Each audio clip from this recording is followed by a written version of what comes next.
Si è trovato di fronte a una fila di auto in coda, così ha pensato bene di ingranare la marcia e superare le macchine, invadendo pericolosamente la corsia opposta.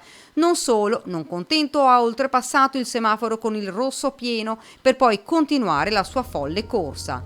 Ma sulla strada stava transitando una pattuglia dei carabinieri che, accesa la sirena, si è messa all'inseguimento dell'utilitaria.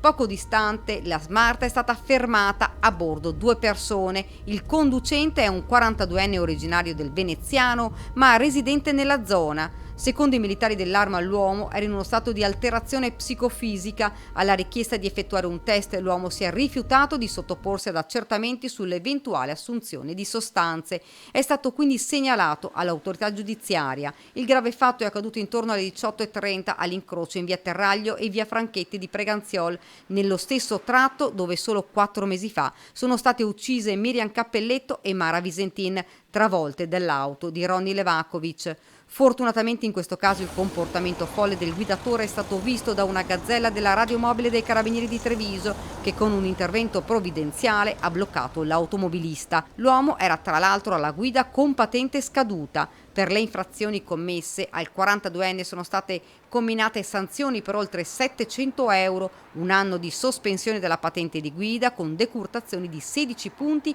e infine il fermo amministrativo del veicolo. Nulla è stato rilevato invece a carico del passeggero del mezzo, una bravata che poteva davvero finire in tragedia.